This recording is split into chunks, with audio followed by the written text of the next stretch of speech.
الحمد لله وكفى وسلام على عباده الذين اصطفى أما بعد فأعوذ بالله من الشيطان الرجيم بسم الله الرحمن الرحيم قل أعوذ برب الناس ملك الناس إله الناس من شر الوسواس الخناس الذي يوسوس في صدور الناس من الجنة والناس صدق اللہ العظیم۔ گزشتہ 2 مجلسوں میں سورہ ناس کی تفسیر آپ حضرات کے سامنے پیش کی گئی۔ چونکہ گزشتہ مجلس میں بھی وعدہ کیا تھا کہ وسوسوں کے متعلق کچھ باتیں انشاءاللہ آپ حضرات کے سامنے پیش کی جائیں گی۔ نیز ہو سکتا ہے یہ ہمارا آخری ہفتہ ہو، آئندہ ہفتے شاید مفتی صاحب آ جائیں تو نئی صورت شروع کرے اور وہ تفسیر مکمل نہ ہو سکے، اس لیے اسی کی کچھ وضاحت آپ حضرات کی خدمت میں پیش کرنا چاہتا ہوں۔ اللہ تبارک و تعالیٰ نے اس صورت کے اس آخری صورت میں اپنی 3 صفات بیان فرما کر کہ میں پناہ چاہتا ہوں لوگوں کے پروردگار یعنی لوگوں کے مالک کی، ملک الناس لوگوں کے بادشاہ کی، الہ الناس اور لوگوں کے معبود کی، ان 3 صفات کو بیان کر کے جس چیز سے پناہ چاہیے اس کو فرمایا من شر الوسواس الخناس، کہ وسوسہ ڈالنے والے، پیچھے ہٹ جانے والے شیطان کے شر سے۔ اور شیطان کا شر کیا ہے؟ وسوسہ ڈالتا ہے۔ گزشتہ مجلس میں اس کی وضاحتیں پیش کی گئی کہ شیطان انسان کے دل پر ہمیشہ مقرر رہتا ہے۔ جس طرح مچھر کا ڈنک ہوتا ہے، اس طرح شیطان کا ایک ڈنک ہے جو انسان کے دل کی طرف وہ متوجہ رکھتا ہے، اور جب موقع پاتا ہے فوراً وسوسے ڈالتا ہے۔ جب انسان ذکر کرتا ہے یا اللہ کو یاد کرتا ہے تو وہ شیطان پیچھے ہٹ جاتا ہے۔ شیطان کا وسوسہ بہت خطرناک ہے، اس کی ہولناکی کو بھی گزشتہ مجلس میں بیان کیا کہ وہ اتنا خطرناک ہے جس سے بچنا بہت مشکل ہے، لیکن اپنی ذات کو بچانا اور اس پر محنت کرنا ضروری ہے۔ اب شیطان کی طرف سے جو وسوسے آتے ہیں، اس کا وسوسہ ڈال کر انسان پر حملہ کرنے کا جو طریقہ ہے اس کے مختلف طریقے ہیں، وہ مختلف انداز سے شیطان کو گمراہ کرتا ہے۔ سب سے خطرناک اس کا جو وسوسہ ہے وہ ایمانیات کے تعلق سے۔ شیطان کی طرف سے آنے والے وسوسوں میں نمبر 1 پہلا وسوسہ ایمانیات کے متعلق۔ ہم سب نے بچپن سے پڑھا ہے آمنت باللہ وملائکتہ وکتبہ ورسلہ والیوم الآخر والقدر خیرہ وشرہ من اللہ تعالی والبعث بعد الموت۔ یہ ایمان مفصل ہے جن میں ان خاص چیزوں کو ذکر کیا ہے جن پر ایمان لانا ضروری ہے۔ پہلی چیز آمنت باللہ، اللہ پر ایمان لانا۔ اللہ پر ایمان لانے کا مطلب کیا ہے؟ ایک تو اللہ کی ذات پر ایمان لانا کہ اللہ واقعی موجود ہے اور وہ ہمارا خالق، مالک اور پوری کائنات کو بنانے والا، پوری کائنات کا نظام چلانے والا ہے، یہ اللہ کی ذات پر ایمان۔ اور دوسرا اللہ کی صفات پر ایمان، اللہ کی جتنی صفتیں ہیں ان سب کو ماننا۔ اللہ دیکھتا ہے، ہر وقت ہم پر نظر رکھے ہوئے ہے، اللہ ہماری ہر بات سنتا ہے، اللہ ہر چیز کا علم رکھتا ہے، اس کے علم سے کوئی چیز چھپی ہوئی نہیں، اور سارے انسانوں کو اور ساری مخلوقات کو اللہ ہی نے پیدا کیا۔ خالق ہونے کی صفت، مالک ہونے کی صفت، سمیع اور بصیر ہونا، جو صفات ہم پڑھتے ہیں، اللہ کے 99 نام ہم پڑھتے ہیں، ان میں سارے صفات بیان کی، ان ساری صفات پر ایمان لانا، یہ ہوا اللہ کی ذات پر ایمان لانا۔ اسی طرح اللہ کے فرشتوں پر ایمان لانا۔ فرشتے کیا ہے؟ اللہ کی ایک مخلوق ہے جو نور سے پیدا کی گئی، وہ کبھی اللہ کی نافرمانی نہیں کرتے، ہمیشہ اللہ کی فرمانبرداری والے اعمال کرتے۔ جن کاموں کے کرنے کا حکم دیا بس انہی کو کرتے ہیں، جن سے روک دیا، جن سے منع کر دیا، کبھی اس کو ارتکاب نہیں کرتے۔ یہ اللہ کی ایک پاکیزہ مخلوق ہے، اور اللہ تبارک و تعالیٰ نے فرشتوں کو اپنے نظام کائنات کے کام سپرد کیے۔ یہ گویا اللہ تبارک و تعالیٰ کا اسٹاف ہے، اللہ ان کا محتاج نہیں ہے، بغیر فرشتوں کے بھی اللہ اپنے کام کروا سکتا، لیکن اللہ نے اپنی حکمت کے پیش نظر فرشتوں کو کام سپرد کیے۔ کسی کو بارش کا نظام دیا، کسی کو پہاڑوں کا نظام دیا، کسی کو ہواؤں کا کام سپرد کیا، یہ اللہ تبارک و تعالیٰ نے کام سپرد کیے. تو ان فرشتوں پر ایمان لانا، رسولوں اور نبیوں پر ایمان لانا کہ اللہ تبارک و تعالیٰ نے جتنے انبیاء بھیجے، جتنے اپنے رسول بھیجے، وہ سب برحق تھے، سچے تھے، ان سب پر ایمان لانا. اور امام الانبیاء محمد الرسول اللہ صلی اللہ علیہ وسلم ان سب میں آخری نبی ہے، ان پر بھی ایمان لانا. دیکھیے ہمارے نبی حضرت محمد رسول اللہ صلی اللہ علیہ وسلم، ان پر بھی ایمان لانا ضروری ہے، اور آج سے پہلے جتنے انبیاء آئے ان سب کو ماننا بھی ضروری. اب وہ تقریباً 1,24,000 یا 2,24,000 انبیاء ہے، سب کے نام ہم کو نہیں معلوم. کچھ انبیاء کے نام قرآن میں آئے ہیں، کچھ کے کچھ حالات بھی آئے ہیں. تو جتنی تفصیل اللہ نے بیان کی، جن کے نام اور جن کے واقعات، ان پر بھی مان لانا، اور جن کی تفصیلیں بیان نہیں کی ہیں، جن انبیاء کے ہمیں نام نہیں معلوم، ان پر بھی ایمان لانا کہ وہ اللہ کے سچے نبی تھے. جو بھی ہو، ہم نہ جانتے ہوں، ان کا نام بھی ہمیں نہ معلوم ہو، لیکن وہ برحق تھے. اسی طرح وکتبہ، اللہ کی کتابوں پر ایمان لانا. والیوم الآخر، کتابیں کون سی ہیں؟ اللہ تبارک و تعالیٰ کی آسمان سے اتاری ہوئی کتاب، 4 مشہور کتاب ہے، توریت، زبور، انجیل اور قرآن کریم. اس کے علاوہ صحیفے نازل ہوئے، ان سب پر ایمان لانا کہ سب سچے تھے، صحیح تھے. اور آج اس وقت دنیا میں صرف اور صرف قرآن کریم ایک کتاب ہے جو آسمان سے جیسی نازل ہوئی ویسی موجود ہے. اس کے علاوہ توریت، انجیل وغیرہ میں لوگوں نے تبدیلیاں کر دی، لیکن اللہ نے جس شکل میں نازل کی، جن آیتوں کو نازل کیا تھا، وہ سچی ہے. اللہ نے جو احکام توریت، زبور میں اتارے تھے، وہ احکام سچے تھے، ان پر ایمان لانا. اس طرح آخرت کے دین پر ایمان لانا، اچھی اور بری تقدیریں اللہ تعالیٰ کی طرف سے، ان باتوں پر ایمان لانا، یہ ساری ایمان کی بنیادیں ہیں. اگر ان میں تھوڑا بھی تردد ہو گیا تو انسان ایمان سے خارج ہو جائے گا. اس کے متعلق شیطان وسوسے ڈالتا ہے. یہ جن چیزوں پر خاص ایمان لانا ضروری ہے اور اس پر ذرہ برابر بھی اس میں تردد اور شک نہیں ہونا چاہیے، ایسی چیزوں کے متعلق شیطان وسوسے ڈالتا ہے. کبھی وسوسہ ڈالتا ہے خدا ہے بھی نہیں، کبھی وسوسہ ڈالتا ہے کہ لوگ کہتے ہیں کہ آخری نبی آئے ہیں، کس نے دیکھا اس زمانے کے لوگوں نے، کس کو معلوم ہے. شیطان ایسے وسوسے ڈالتا ہے. قرآن کریم کے متعلق وسوسے ڈالتا ہے. اور ہمارے زمانے میں تو یہ فتنوں کا دور ہے، لوگ کوشش کرتے ہیں کہ مسلمان خود اپنے اسلامی احکام اور اپنی کتاب قرآن کے متعلق تردد کا شکار ہو جائے. اس لیے ایسے مسائل اٹھاتے ہیں، طلاق ثلاثہ کا کبھی مسئلہ اٹھا دیا، اور مختلف طریقہ کے اعتراض کرتے ہیں، تاکہ جو لوگ اسلام کی تعلیمات سے پوری طرح واقف نہیں ہیں، قرآن اور حدیث کو صحیح طور پر جانتے نہیں ہیں، وہ لوگ اگرچہ زبان سے نہیں کہیں گے لیکن ان کے دلوں میں شک پیدا ہو جائے گا کہ کیا قرآن میں بھی ایسا حکم ہے، حالانکہ ہوتا ایسا نہیں ہے. ان لوگوں کو شک میں ڈالا جاتا ہے. یہ انسانی شیطان ہے، اور وہ شیطان جو جناتوں میں سے ہے وہ بھی اس طرح کے وسوسے ڈالتا ہے.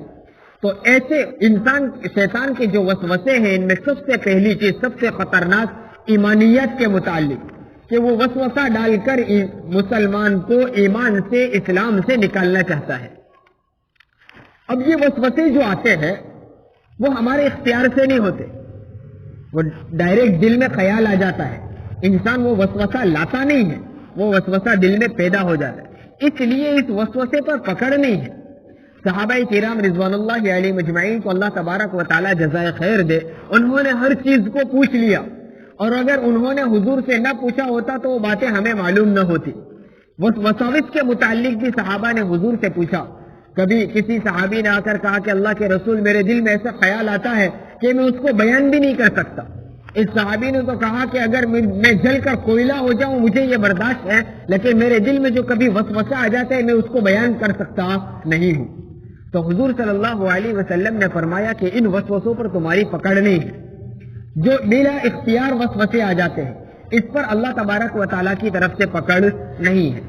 اور یہ وسوسے آنا اور اس کا ناپسند ہونا، یہی تو دلیل ہے کہ تمہارے دلوں میں ایمان ہے. حضور صلی اللہ علیہ وسلم نے اس صحابی سے کہا کہ تمہارے دل میں وسوسہ آیا، شیطان آیا، اور پھر اس شیطان نے وسوسہ ڈالا اور اس کو تم نے برا اور اتنا بھاری سمجھا کہ زبان پر نہیں لا سکتے ہو، یہی تو علامت ہے کہ تمہارے دل میں ایمان ہے. کیوں؟ اس لیے کہ شیطان بھی بڑا چالاک اور ہوشیار ہے. وہ کافروں کے دلوں میں وسوسہ نہیں ڈالے گا ایمانیات کے متعلق، کیونکہ وہ تو جانتا ہے کہ یہ تو کافر ہے ہی ہے. وہ تو اللہ ہی کا انکار کرتا ہے. اس کے دل میں وسوسہ ڈالنا کہ اللہ ہے یا نہیں ہے، ایسا وسوسہ ڈالنے سے کوئی فائدہ نہیں ہے. اس لیے وہ اپنی بیکار محنت نہیں کرتا، وہ وہاں محنت کرتا ہے جہاں ایمان ہے، وہاں اس دل میں محنت کرتا ہے جس دل میں ایمان موجود ہے، تاکہ وہاں وسوسے ڈال کر اس ایمان کو نکال لیا جائے. اس لیے وساوس کا آنا یہ تو علامت ہوئی، نشانی ہوئی کہ تمہارے دل میں ایمان ہے. پھر اس وسوسے کو تم برا جانتے ہو، اس کو زبان پر لانا بھی تمہارے لیے بہت گرا اور بھاری ہے. یہ نشانی ہے کہ تمہارے دل میں ایمان ہے. جس کے دل میں ایمان ہی نہ ہو وہ تو بے تکے الفاظ بول دے گا، اس کو کیا حرج ہے؟ وہ تو نہ اللہ کے رسول، اللہ کے شان کے متعلق کوئی خیال رکھے گا، نہ رسول اللہ صلی اللہ علیہ وسلم کی کوئی تعظیم اور شان کا خیال رکھے گا. وہ تو جو زبان پر آیا بول دے گا. تم اپنی زبان پر نہیں لا سکتے ہو، مطلب یہ ہے تمہارے دلوں میں ایمان ہے. ہاں لیکن ان وساوس جو بلا اختیار آتے ہیں اور ان کے آنے سے ہمیں پتا چلا ہمارے دل میں ایمان ہے، لیکن اس کا مطلب یہ نہیں ہے کہ اس کے متعلق بے فکر رہا جائے، بلکہ جو بلا اختیار وساوس آتے ہیں ان سے بھی بچنے کا اہتمام کرے. اب میں بتا رہا ہوں کہ یہ جو پہلا وسوسہ ہے ایمانیات کے متعلق، اللہ کے متعلق، رسول، ملائکہ، اللہ کی کتاب اور آخرت کے دن، اچھی اور بری تقدیروں کا اللہ کی طرف سے ہونا، ان چیزوں کے متعلق جو وسوسے آتے اس سے بچے کیسے؟ دل میں اگر ایسے برے خیالات آ جاتے ہیں تو اس سے بچنے کا اہتمام کیسے کیا جائے؟ تو اس کے طریقے بھی ہمارے علماء نے بتلا دیے. کیا کہ ہم ایسی چیزوں کو پڑھنے اور سننے سے بچیں جن چیزوں کی وجہ سے ہمارے دلوں میں غلط خیالات آ سکتے ہیں. آج کل تو انٹرنیٹ کا دور ہے، میڈیا کا دور ہے، اور میڈیا میں ایسی باتیں پھیلائی جاتی ہیں اور انسان بڑی دلچسپی سے پڑھتا اور سنتا ہے. چاہے وہ پرنٹ میڈیا ہو یا جو آج کل کی سوشل میڈیا ہو، دونوں طرح سے ایسے زہریلے جراثیم پھیلائے جاتے ہیں جو انسانوں کے دلوں میں آ کر ایمان کو ختم کر دیتے ہیں. ایک جراثیم اور بیکٹیریا تو وہ ہوتے جو انسان کی جان لے لیتے ہیں، لیکن اس سے خطرناک بیکٹیریا وہ ہے جو انسان کا ایمان چھین لیتے ہیں. اور اس میں آج کل سب سے بڑا رول جو ادا کرتا ہے وہ میڈیا ہے. ہمارے یہاں اخبارات چھپتے ہیں، لوگوں کے گھروں گھروں تک اخبارات پہنچائے جاتے ہیں، اس میں پرچیاں بھی آتی ہیں، اور ہفتے میں ایک دن پرچی، دھارمک پرچی دی جاتی ہے. اس میں مذہبیات کے متعلق لکھا جاتا ہے، فلاں مذہب میں یہ ہے، فلاں مذہب میں یہ ہے. واقعی جو لکھنے والے عام طور پر ہوتے ہیں وہ غیر مسلم ہوتے ہیں، اور ظاہر سی بات ہے وہ اسلام کی خوبیاں بیان نہیں کریں گے، وہ اپنے مذہب اور اپنے دھرم کی باتیں بیان کریں گے، اور انسان اس کو بڑے شوق سے پڑھتا ہے. افسوس کی بات یہ ہے کہ ہمارے پاس قرآن موجود ہے، ہمارے پاس اللہ کے رسول صلی اللہ علیہ وسلم کی مبارک احادیث کا ذخیرہ موجود ہے. اب تو اردو اور عربی کے علاوہ اردو میں بھی موجود ہے، لیکن ہمیں ان کے پڑھنے کا وقت نہیں ملتا. مسجدوں میں قرآن کو سمجھنے کے لیے تفسیر کی مجلسیں لگائی جاتی ہیں، لیکن آدھا گھنٹہ بیٹھنا ہمارے لیے بہت گرا ہوتا ہے. جو مفت میں پڑھایا جاتا ہے، مفت میں سکھایا جاتا ہے اور مفت میں یہ تعلیم دی جاتی ہے وہ ہم حاصل نہیں کر سکتے، لیکن اپنے جیب کا پیسہ خرچ کر کے میڈیا کے ذریعے سے دوسرے دھرموں کی تعلیم حاصل کرتے. تو بڑے سوچنے کا مقام ہے. ایسی چیزوں سے ہم اپنے آپ کو دور رکھیں. ہمارا ایمان کمزور ہے، ہم اللہ کے رسول صلی اللہ علیہ وسلم کے زمانے سے بہت دور ہے، اور یہ فتنوں کا دور ہے. اس لیے ہم اپنے نفس پر بھروسہ نہ کریں کہ ہم پڑھیں گے لیکن مانیں گے نہیں. اس کے متعلق کوئی برا خیال آ گیا، اس کی سچائی کا ہمارے دل میں خیال آ گیا جس کو اسلام غلط کہتا ہے، تو ہمارے ایمان کے لالے پڑ جائیں گے. اس لیے ایسی چیزوں کے پڑھنے سے بھی بچے، ایسی چیزوں کے سننے سے بھی بچے.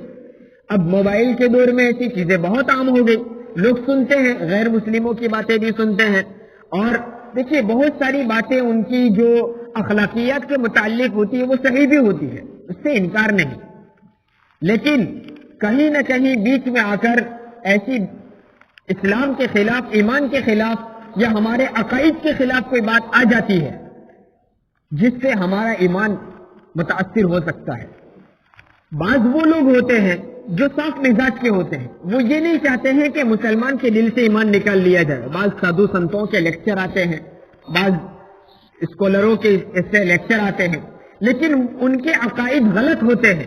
ان عقائد کا کہیں نہ کہیں تذکرہ ان کے لیکچر میں آ جاتا ہے، اور ہم ان کی ہاں میں ہاں ملا دیتے ہیں، حالانکہ وہ عقیدہ اسلام کے عقیدے کے خلاف ہوا کرتا ہے. اس لیے ان کی باتوں کو سننے سے ہمارے لیے سننے کے لیے بہت کچھ ہے. ہمارے علماء کرام کے بیانات اسی وجہ سے سوشل میڈیا پر عام کیے جاتے ہیں تاکہ جو لوگ اس میں پھنس چکے ہیں وہ غلط چیزوں کی طرف جانے کے بجائے اچھی باتوں کو سنیں. تو بہت ساری چیزیں ہم نیک باتیں سن سکتے ہیں, ان کو سننا کوئی گناہ بھی نہیں, فائدہ کی چیز ہے. لیکن دوسروں کی چیزوں کی سننے بھائی ہمارے پاس کوئی ایسی اچھی چیز ہمارے علماء سے سننے کی ہمارے پاس موجود نہ ہو اور ہم ان سے سننے جائیں تب بھی سمجھ میں آنے والی بات. لیکن یہاں تو ہمارے پاس سب کچھ ہے, اس لیے ان لوگوں کی باتوں کو سننے سے اعتراض کریں. باتیں اچھی بھی ہو پھر بھی اس سے اعتراض کرنا بہتر ہے. اس کو ایک مثال سے سمجھیں کہ دیکھیے آپ لوگ ہمارے سامنے تشکری میں پلیٹ میں مٹھائی رکھ دی جائے, بہت ساری ڈھیر ساری مٹھائیاں رکھی ہوئی ہے اور خوشبو بھی بہت مہک رہی ہے. انسان کا دل چاہتا ہے کہ میں اس کو کھا لوں اور کھانے کے لیے دسترخوان پر رکھ دی گئی. لانے والا آپ کو یوں کہے کہ ساری مٹھائیاں آپ کی ہیں, آپ خوشی سے کھائیے, آپ کو کوئی روکے گا نہیں. لیکن ایک بات یاد رکھیے, یہ ساری مٹھائیوں میں صرف ایک مٹھائی زہریلی ہے. صرف ایک مٹھائی وہ ہے جس میں زہر ڈالا گیا ہے, باقی ساری مٹھائیاں اچھی ہیں. پتہ نہیں ہے کون سی مٹھائی میں زہر ہے. اب ذرا ہم اپنے دل کو ٹٹول کر کہیں کہ کیا ان مٹھائیوں میں سے ایک مٹھائی بھی کھانا ہم پسند کریں گے؟ فوراً دل کہے گا ہو سکتا ہے جس مٹھائی کو تو اٹھا رہا ہے وہی زہریلی ہو. تو ہمیں اپنی جان سے اتنی محبت ہے کہ وہ ساری مٹھائیوں کو ہم ریجیکٹ کر دیں گے, نہیں چاہیے. اگرچہ سب اچھی ہے, صرف ایک زہریلی ہے, لیکن ہم کسی ایک کو بھی پسند نہیں کریں گے. اسی طرح غیروں کی طرف سے آنے والے پورے لیکچر اچھے ہوں, درمیان میں کوئی ایک زہر کفر کا آ جائے گا تو وہ ہمارے ایمان کو خراب کرنے کے لیے کافی ہو جاتا ہے. اس لیے ان چیزوں سے بچے. ہمارے علماء اور بزرگان دین نے اس بات میں کتنا اہتمام کیا, ذرا اندازہ لگائیں.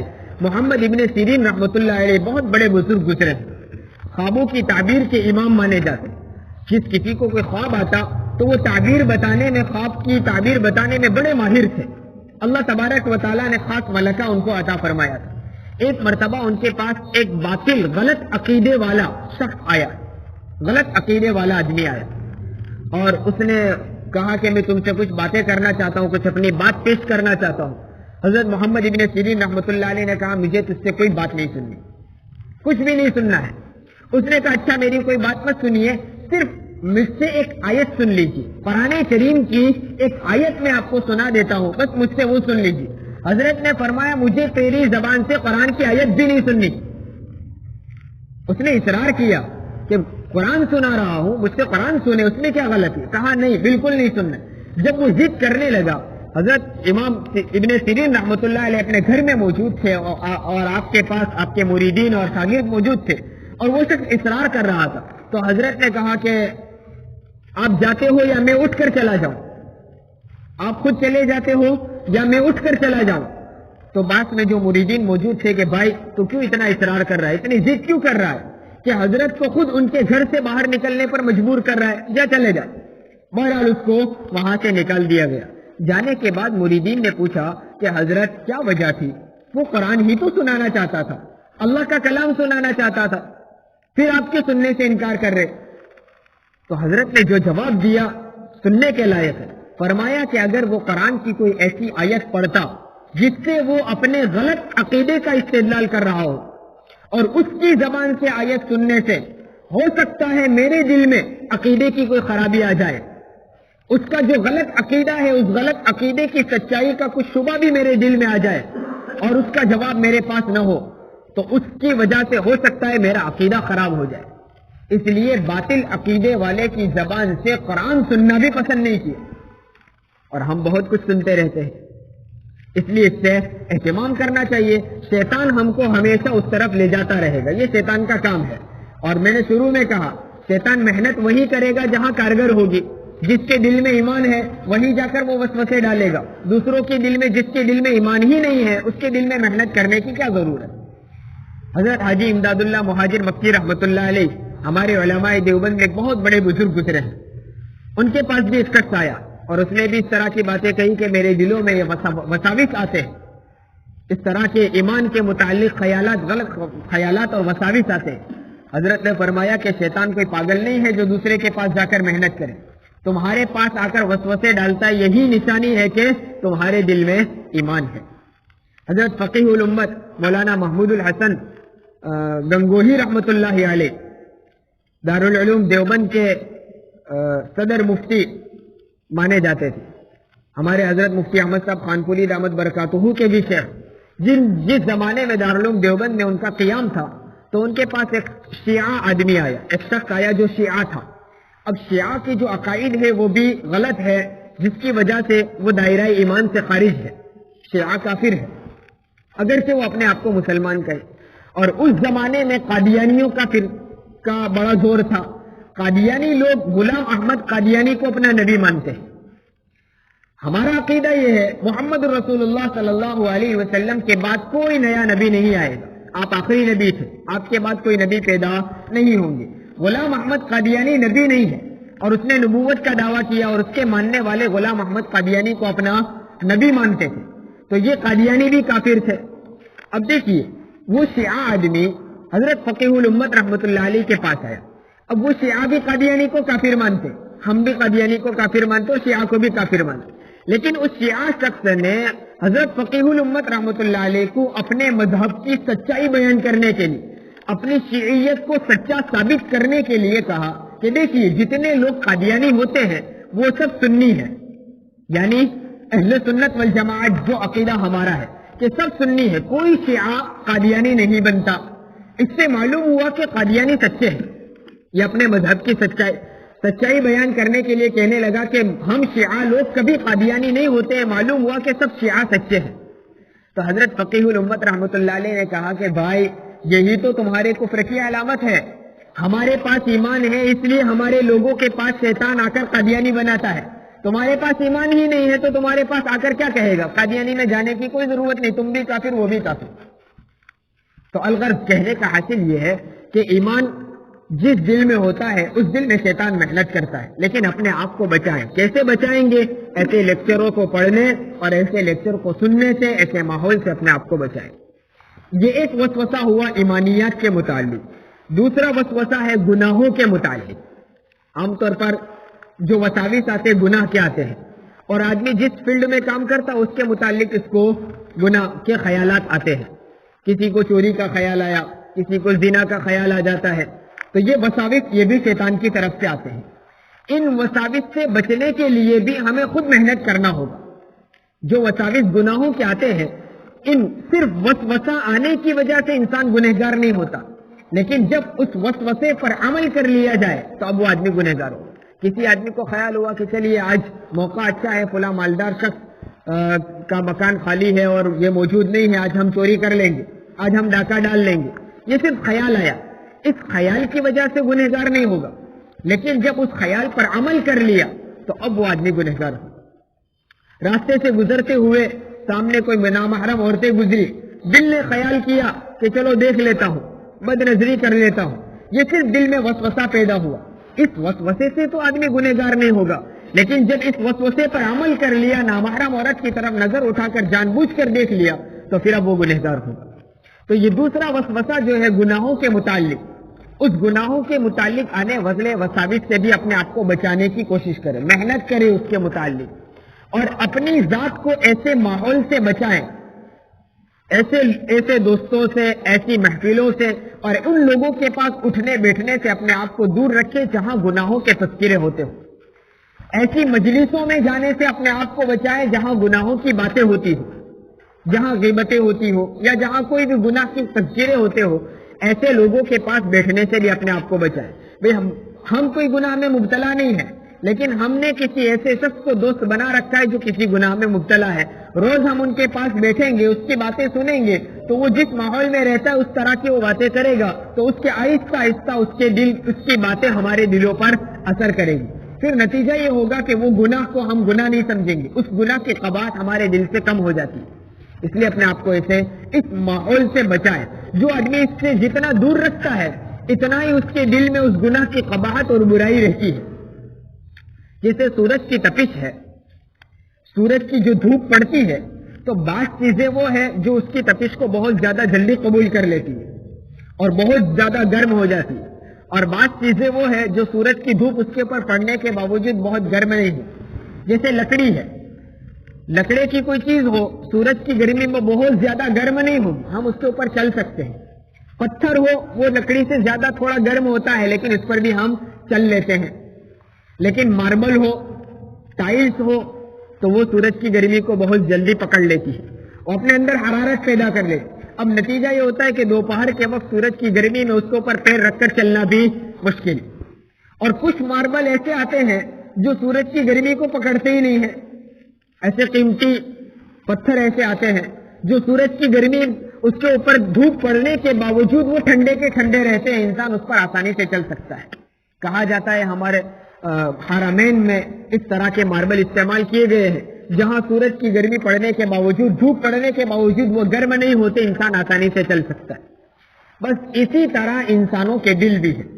بعض لوگوں کے دل وہ ہے کہ اس پر شیطان اتنا پریشر ڈالتا ہے لیکن وہ اس کے اثرات کو قبول نہیں کرتا, اس پر عمل نہیں کرتا. جیسے وہ قیمتی ماربل سورج کی گرمی کو پکڑتا نہیں. اور کچھ لوگوں کے دل ایسے ہوتے ہیں کہ ذرا سا شیطان کا وسوسہ آیا کہ فوراً اس کو قبول کر کے اس پر عمل کر لیتا ہے. جیسے عام ٹائلز ہیں, اس پر وہ بہت زیادہ جلدی گرم ہو جاتی ہے.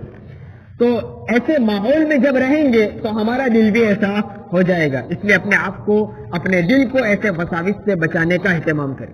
آخری ایک بات, تیسرا وسوسہ جو شیطان کی طرف سے آتا ہے وہ فی نفسی ہی گناہ کا نہیں ہوتا, یعنی وہ گناہ کا کام نہیں ہوتا, لیکن ایسے موقع پر آتا ہے جس موقع پر وہ وسوسہ, وہ خیال نہیں آنا چاہیے, یعنی بے موقع وہ وساوس آتے ہیں. جیسا کہ نماز میں, نماز شروع کی فوراً گھر کے خیالات شروع ہو گئے, دکان اور کاروبار کے خیالات شروع ہو گئے. اب کاروبار کرنا کوئی گناہ نہیں ہے, تجارت کرنا, کھیتی باڑی کرنا گناہ نہیں ہے, گھر والوں سے ملنا جلنا, ہنسی مذاق کرنا گناہ نہیں ہے, لیکن ان کے خیالات نماز میں آنا یہ غلط موقع ہے, اس موقع پر نہیں آنے چاہیے تھے. اور یہ بیماری بہت عام ہو چکی ہے. اکثر لوگوں کی شکایت ہے نماز میں توجہ نہیں رہتی, نماز میں غلط خیالات آتے ہیں. غلط خیالات کا مطلب اس وقت وہ خیالات نہیں آنے چاہیے تھے, دنیا کے خیالات آتے رہتے ہیں. تو ایسے خیالات سے بھی اپنے آپ کو بچانا. نماز میں خیالات آئے تو اس کا کوئی وظیفہ نہیں ہے کہ کوئی وظیفہ پڑھ لو اور ہماری نماز خشوع خضوع والی بن جائے, بلکہ اس کے لیے باقاعدہ محنت, مشق اور پریکٹس کرنا ضروری ہے. جب تک خود ہم محنت نہیں کریں گے وہاں تک ہماری نماز خشوع خضوع والی بن سکتی نہیں ہے. اللہ تبارک و تعالیٰ اپنے طور پر اپنی طرف سے کسی بندے کو دے دے وہ الگ بات ہے, لیکن قاعدہ یہ ہے, عام اصول یہ ہے کہ اس کے پیچھے محنت کرنا ضروری ہے. اس لیے ہم روزانہ اس کے پیچھے باقاعدہ مشق کریں, محنت کریں, نماز شروع کریں اس نیت کے ساتھ کہ بالکل میں توجہ کے ساتھ نماز پڑھوں گا. پہلی مرتبہ میں یہ کام نہیں ہوتا, بہت لمبا وقت لگتا ہے. پہلی مرتبہ ہم نے نماز شروع کی اور سورہ فاتحہ ابھی آدھی ہوئی, وہاں تک ہماری توجہ تھی اور پھر توجہ ہٹ گئی. اب آدمی بھول جاتا ہے کہ مجھے توجہ کے ساتھ نماز پڑھنی تھی, وہ بھی بھول جاتے. اور بسا اوقات تو پوری نماز بلکہ کچھ دن گزر جاتے ہیں, وہاں تک یاد نہیں آتا, پھر خیال آتا ہم نے تو نیت کی تھی, اب تو توجہ کے ساتھ نماز پڑھیں گے. اتنے دن گزر گئے, کوئی بات نہیں, اتنے دن ہم نے اگرچہ ہم توجہ نہیں جما سکے پھر محنت کریں, کوشش کرتے رہیں گے, اللہ تبارک و تعالیٰ کامیابی دے گا. تو کہنے کا حاصل یہ ہے کہ ان وساوس سے بچنے کے لیے بھی ہمیں محنت کرنا ہوگا. اس محنت میں ایک طریقہ یہ ہے کہ ہم طہارت کا مکمل اہتمام کریں. اب طہارت دو طرح کی ہے. ایک تو طہارت میں بدن پر, کپڑے پر کوئی چیز ناپاکی نہ لگی رہے, ناپاک ہونے سے اپنے آپ کو پورے طور پر بچائے رکھے, اپنے آپ کی پاکی کا خوب اہتمام کریں, یہ ایک پاکی ہے. اور ایک دوسری پاکی یہ ہے کہ جو ہم نماز سے پہلے, جیسے وضو نہیں ہے تو وضو کرنا ہے. وضو کرنا بھی کیا ہے, ایک قسم کی پاکی حاصل کرنا ہے. ہمارے ہاتھ, ہمارا چہرہ ناپاک نہیں ہوا ہے, ہاتھ کسی چیز کو لگاؤ بلا وضو کے تو وہ چیز ناپاک ہو جائے ایسا نہیں, لیکن شریعت اس کو دھونے کا حکم دیتی, یہ حکمن گویا ناپاک ہے, اس کو پاک کرنا ہے. تو اس کو پاک کرنے کا طریقہ بالکل ہم وہ اختیار کریں جو ہمارے رسول صلی اللہ علیہ وسلم نے بتایا, یعنی وضو میں سنتوں کا اہتمام, استحباب کا اہتمام, پانی کا کم استعمال کرنا. ہمارے حضرت تو فرماتے تھے کہ پانی کا زیادہ وضو میں بلا وجہ کا پانی استعمال کرنا یہ نماز میں خشوع خضوع کو بہت زیادہ متاثر کرتا ہے. اور ہمارا کیا حال ہوتا ہے, اب وضو کا جو ہم پانی استعمال کرتے ہیں اپنے گھر پر اگر استعمال کریں تو بھی یہ نامناسب اور مکروہ ہے.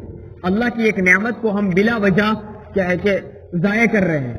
لیکن اگر وہ وقف کا مال ہو, مسجد مدرسے کا وہ پانی ہو, تو اس وقت بلا وجہ کا اس کو غلط استعمال کرنا یا بیجا اس کو جاری رکھنا یہ ناجائز اور حرام ہے، اس لیے اپنے آپ کو خوب بچانا چاہیے۔ وہاں کی خرابیوں کی وجہ سے نماز میں خرابیاں پیدا ہوتی ہیں، اس لیے پاکی کا خوب اہتمام ہو۔ نماز کے جو مقدمات ہیں، نماز شروع کرنے سے پہلے جو شریعت نے جو طریقے بتائے، بالکل پاک صاف ہو کر آئے، وضو کر کے آئے، تو ساری چیزوں کو شریعت سنت کے مطابق کرنا۔ پھر نماز میں مسجد میں کچھ وقت پہلے آ جانا، تھوڑی دیر پہلے آ جائیں، بالکل ہمارا دھیان جم جائے، ہم بھاگے بھاگے آئیں گے اور نماز کا وقت ہو گیا، استنجے کا تقاضا ہے تو بیت الخلاء میں چلے گئے، ابھی پوری طرح ہماری طہارت ہوئی نہیں تھی، پانی بہا کر آ گئے۔ اب نتیجہ کیا ہوگا کہ بعد میں اگر پیشاب کے کچھ قطرے اگر گرے تو کپڑا ناپاک ہوگا اور اس کی وجہ سے ہماری نماز متاثر ہوگی۔ پھر بھاگے بھاگے آئے، وضو کر لیا، نہ اس میں سنتیں ادا ہو رہی ہیں، نہ استحباب ادا ہو رہے ہیں، مستحب طریقہ چھوڑ رہے ہیں، پانی کا بلا وجہ استعمال ہو رہا ہے، تیزی سے وضو کرنے کی وجہ سے پانی بھی بہہ رہا ہے، تو ان ساری چیزوں کی وجہ سے نماز میں اثر پڑتا ہے۔ اس لیے نماز کیسی ہو، اتنے ہم وقت نکالیں، نماز کے وقت سے پہلے اذان ہوتے ہی اپنی نماز کو کی تیاری میں اپنے آپ کو لگا دیں، پھر نماز کا جو وقت ہو اس سے کچھ دیر پہلے آ کر مسجد میں بیٹھ جائیں تو کچھ ہمارا دھیان جم جائے، پھر ہم نماز، اس لیے فرض نمازوں سے پہلے سنتیں رکھی گئی۔ کیوں کہ ہم سنتوں کو تھوڑا پڑھیں گے تو ہماری تھوڑی توجہ پیدا ہو جائے، باہر کے ماحول میں جو ہمارا دماغ گھوم رہا تھا اس سے تھوڑا ہم نکل جائیں، تھوڑا فریش ہو جائیں، پھر فرض نماز کے لیے ہم اللہ کے سامنے کھڑے ہوں تاکہ ہماری توجہ زیادہ رہے۔